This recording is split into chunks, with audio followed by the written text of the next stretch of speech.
अभी हम आप स्वामी परलोक बाबा से सुन रहे थे, यह कर्म का फल ऐसा है जो सबको भोगने के लिए विवश होना पड़ता, चाहे वो सदाचारी हो, चाहे ब्रह्मचारी हो और चाहे अवतारी। कर्म का फल सब कोई भोगते, इससे कोई बच नहीं सकता। और लोगों से दो तरह का कर्म होता है, एक भला कर्म, एक बुरा कर्म। लेकिन हम आप बुरे कर्म का फल भोगना नहीं चाहते, लेकिन भोगना पड़े। इतिहास गवाह है, भीष्म पितामह के बारे में आप जानते, आबाल बाल ब्रह्मचारी थे, कठोर व्रत का धारण किया हुआ था उन्होंने, अपने पिता के खुशी के लिए आजीवन ब्रह्मचर्य व्रत का पालन धारण कर। लेकिन ऐसे ब्रह्मचारी को भी कर्म का फल भोगना पड़ा। 18 दिन तक वो सरसैया पर पड़े थे। कारण क्या था? कुछ तो होगा ना। एक नेवला को उसने उठा करके फेंक दिया था, वो बैर के झाखा पर गिरा था, उसके शरीर में कांटा गड़ गया था। 18 दिन तक रहा था। जब शरीर छोड़ने लगा नेवला ने, कहा यह दुर्दिन तुमको भी देखना पड़े, देख लीजिए, देखना पड़ेगा। और अभी अवतारी के बारे में सुन रहे थे, मर्यादा पुरुषोत्तम भगवान श्री राम जंगल में पत्ते के बिछौने पर सोए हुए। कभी विचार भी किए होंगे, ऐसा सोचे भी होंगे, जिस सीता का चरण कभी धरती पर नहीं पड़ा था, और वो सीता आज लेटी हुई है धरती पर पत्ते के बिछौने पर। किस कर्म का फल? यही देख करके गुनिषाद को बड़ा विषाद। वो लक्ष्मण जी से कहने लगे कि मैया कैकेयी को ऐसा नहीं करना चाहिए। लक्ष्मण जी ज्ञानी थे, बैरागी थे, और बड़ी प्रेम भरी वाणी में वो बोलते हैं। गुनिषाद, इसमें मां कैकेयी का कोई दोष नहीं, ये इन लोगों का दोष है। बोले लखन मधुर मृदु वाणी, शब्द पर ध्यान दीजिए। ज्ञान विराग भगति रस सानी, काहुन को सुख दुख कर दाता, निजकृत कर्म भोग सुनो भ्राता। हम आप भी जो सुख दुख भोग रहे, कोई दे दिया ऐसी बात नहीं है। हम लोगों के कर्म का फल है और सब कोई भोगते। पलटू साहब लिखते हैं, अपनी अपनी करनी अपने अपने साथ, अपने अपने साथ करे जो आगे आवे, बाप के करनी बाप पूत के पूते पावे, जोरू जोरू को फले खसम खसम ही फलता, अपनी करनी सेती सब्जी पार उतरता, नेक बदी है कर्म और ना संगी कोई, देखो बूझ विचार संग ये जय है दोई, पलटू करनी और के नहीं और के साथ, ये अपनी अपनी करनी अपने अपने साथ। तो ऐसे ऐसे लोग कर्मफल को भोगने के लिए विवश हो गए। तो हम लोग आप किस खेत की मूली? पता नहीं कब का कर्म कब भोगना होता। आप धृतराष्ट्र के बारे में जानते होंगे, वो जन्मांध थे और 100 वर्षों से वो राजा बनते आ रहे थे धृतराष्ट्र। आप सोच सकते हैं कितने पुण्यवान होंगे। यहाँ तो एक बार लोग बनते हैं तो दूसरे बार में पत्ता कट जाता है। 100 जन्मों से वो राजा बनते आ रहे थे। जब उनका 100 पुत्र, तब वो चिंतित मुद्रा में कहते हैं कि मुझे 100 जन्मों की बात याद है। सोच सकते हैं कैसा संस्कारी हो कि मुझसे ऐसी कोई गलती नहीं हुई, ऐसा कर्म नहीं बना है कि आंखों के सामने 100 पुत्र मारे चले जाए। भगवान श्री कृष्ण कहते हैं, एक डेग और पीछे हटिए, 101 जन्म में चलिए देखिए क्या होता है। भगवान की कृपा हो, वो देखता है क्या हुआ था। वो राजा तो थे ही, उनको हंस ने अपना अंडा दे दिया था सुरक्षित धरोहर के रूप में। हम जा रहे हैं, आएंगे तो दे दीजिए। कहा ठीक है, रख दीजिए। उस राजा की तबीयत खराब हो गई।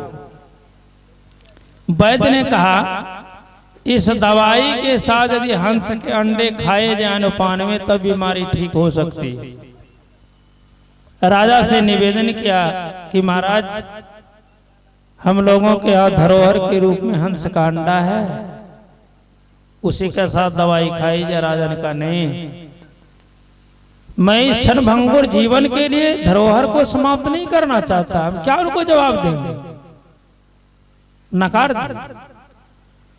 रानी और मंत्री दोनों मिल गए। दोनों ने कहा कि राजा जानेंगे तब ना, जानने ही नहीं देंगे। और दवाई के साथ में उस 100 अंडे जो थे सब खिला दिए।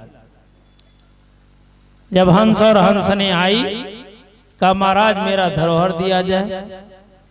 मंत्री को आदेश करते इसका अंडा निकाल करके दे दे। अब मंत्री चुपचाप खड़ा। राजा कहते दे दो ना। कहा महाराज वो नहीं है। कहा क्या हुआ? कैसे ऐसी बात? क्रोध में आ गए। कहा भी मैं रानी को कत्ल करता हूं। हंस हंसनी कहता है महाराज क्या रानी के कत्ल करने से मेरा बच्चा लौट जाएगा क्या? इसलिए मैं आपको श्राप देता हूं कि जो दिन आज मैं देख रहा हूं मेरे रहते मेरे 100 बच्चे मारे गए, यह दिन आपको भी देखने पड़ेगा। अब 101 जन्म में वो दुर्दिन उसके सामने आ गए। कहां जाइएगा? कहां जाइएगा? इसलिए सबको अपने अपने कर्म का फल भोगना होता है। किसी ने बड़ा अच्छा लिखा भी है, कर्म का लिखा हुआ विधाता मिटाने वाला कोई नहीं। कर्म का लिखा हुआ विधाता मिटाने वाला कोई नहीं। वक्त पड़े तो गज भर कपड़ा देने वाला कोई नहीं। विपत परा जब हरिश्चंद्र को, इतिहास गवाह है देख लीजिए। इसलिए कहते हैं कर भला होवे भला, करके भलाई देख ले। कर बुरा होवे बुरा, करके बुराई देख ले। और यदि मन नहीं मानता है तो बुराई करने वाले का घर जाके देख ले। इसलिए भक्त ने गाया विपत परा जब हरिश्चंद्र को करे घाट की रखवाले। रोहित बिक गए आपहु बिक गए, बिक गए संग सती से ब्यानारे। रोहिता सबका जब दर्शन हुआ, बचाने वाला कोई नहीं। कर्म का लिखा हुआ विधाता मिटाने वाला कोई नहीं। विपत परा जब रामचंद्र को, बन को गए दोनों भाई। बहुत कहे पर ना मानी तो संग गए सीता माए। सीता का जब हरण हुआ, बचाने वाला कोई नहीं। कर्म का लिखा हुआ विधाता मिटाने वाला कोई नहीं। पासा फेंकत पांडव हारे, हार गए धन और नारी। दुष्ट दुशासन खैचन लागे, अबला तन की सारे। एक सहारा तेरा हो प्रभु जी, बचाने वाला कोई नहीं, कर्म का लिखा हुआ विधाता, मिटाने वाला कोई नहीं। प्रमाण है। ऐसे ऐसे लोग कर्म फल भोगने के लिए विवश हो, तो हम आप भी कर्म के फेर में हैं। पता नहीं कौन कौन सा कर्म बन गया है। वो समय आएगा तो भोगना पड़ेगा। जैसे हम लोग किसान हैं, खेती करते हैं। आज मकई लगाए, गेहूं लगाए, धान लगाए, तो क्या कल ही मिल जाता है? क्या नहीं मिलता है। लेकिन समय आता है तो मिलता है। उसी तरह से कर्मफल ऐसा है कि जब समय आएगा तो आपको भोगना पड़े। मैंने अखंड ज्योति में एक कहानी पढ़ी थी कि दो मित्र थे, दोनों साझेदारी में व्यापार करता था। एक बार बहुत मुनाफा हुई, लाखों रुपए की जमाने की बात। एक मित्र के मन में हुआ कि यदि इनको हम मार देते हैं तो सब तो मेरा हो जाएगा, और नहीं तो 50-50 तो बांटना पड़ेगा। लेकिन मारे तो कैसे? बुद्धि लगाया। कई धर्मशाला में टिके हुए थे। का मित्र, देखो हम लोग तो दूर से आ रहे हैं, भूख लग गई है, बगल में होटल है, जाओ तुम भोजन कर लेना, मेरे लिए भोजन लेते आ। क्योंकि हम लोगों के पास पैसा है, सब जाएंगे, पता नहीं कैसा स्थान है, चोर है कि बटमार है, क्या होगा नहीं होगा। तो मित्र कहता नहीं नहीं तुम ही जाओ, हम यहीं रहते। वो तो ऐसा सोचता ही। वो गया, भोजन कर ही लिया। इसके लिए जो भोजन ले आ रहा था उसमें विष मिला दिया, आकर किसको खिला दिया। ये तो विश्वासघात किया। अब भोजन करते उसका राम नाम सत्य हो गया, मर गया। अब क्या करेंगे? दाह संस्कार कर दिया, घर में फोन कर दिया कि देखो ऐसी ऐसी हालत। ये दाह संस्कार करके इधर से गए घर, उधर से उनका बेटा आ रहा, रोने बिलखने लगे, देखावटी रोना। रोते धोते गए घर, मित्र का घर। अब जार बाजार रोने लगा तो लोग समझाने लगे कि रोने से क्या हो, ये तो संसार का नियम है, उनका समय पूरा हो गया, चला। ये क्या कहता है कि इस बार के व्यापार में 5000 ही मुनाफा मिला, 100 मैं अपने मित्र के पुत्र को दे देता। तो सब लोग तो विश्वास के मित्र तो ऐसा होना चाहिए कि अपना भी मुनाफा पुत्र को दे दिया, मित्र के पुत्र को पुत्र समझा। यहाँ तो दूसरे षड्यंत्र है भीतरे भीतर। बात खत्म हो गई। देखी क्या होता है। कुछ दिन के पैसा जो हुआ तो कारोबार में वृद्धि हो गई। कई एक फैक्ट्रियां खुल गए, दिन दुनी रात चौगुनी वृद्धि होने लगी। उसको एक लड़का जन्म लिया, देखने में सुंदर देवता जैसा, बड़ा संस्कारी, मन तो प्रसन्न है, धन भी हो गया, बेटा भी हो गया। लेकिन होता क्या, उनके पुत्र की तबीयत खराब हो गई, इलाज हो रही है, अब बीमारी बढ़ रही है।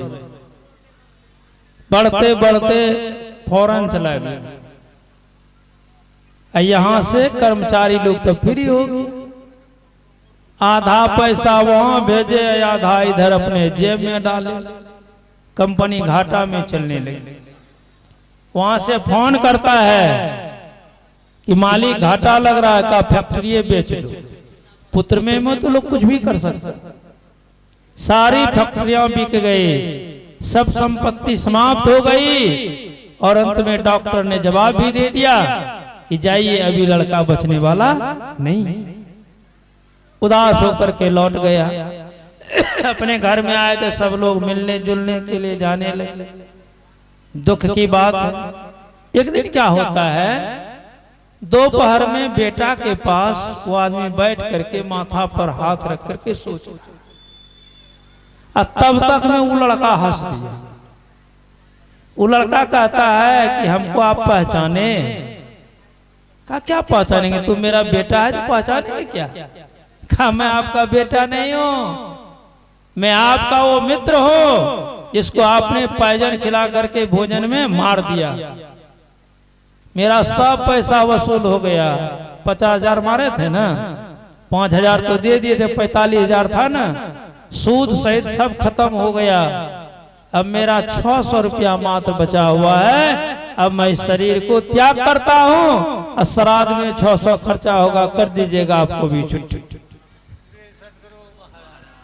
इतना जो कह करके वो लड़का मर गया। ठीक श्राद्ध में 600 रुपया ही खर्च।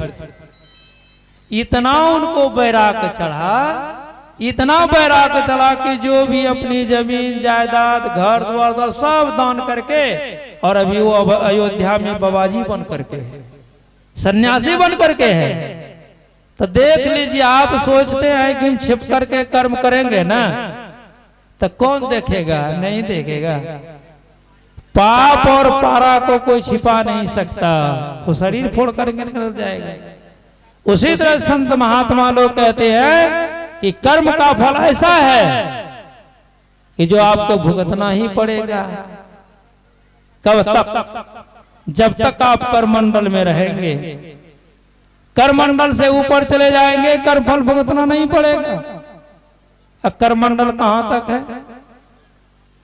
हरिद्वार तक, ऋषिकेश तक, कि गंगा सागर तक, कहां तक कर्म फल है? खा बाहर में नहीं, अंदर में त्रिकुटी तक, त्रिकुटी महल के आगे जाना पड़ेगा। कर्मंडल के अंदर रहेंगे, कर्म फल भोगना पड़ेगा। नहीं चाहते हुए कर्मंडल से निकल जाएंगे तो कर्म फल भोगना नहीं पड़ेगा। इसीलिए संत महात्मा लोग कहते हैं, सतसंगति से सुख उपजय, कुसंगत से दुख जो, अक्का कबीर तहाँ जाइए, साधु संग जो हो। यह भी एक कर्म है, सबसे उत्तम कर्म है। जो साधु के संग में चले जाते हैं, संतों की युक्ति लेकर के ध्यान करते हैं, वो जितना पिछले जन्म का कर्म है वो तो खत्म हो ही जाता है, वो पवित्र बन जाता है।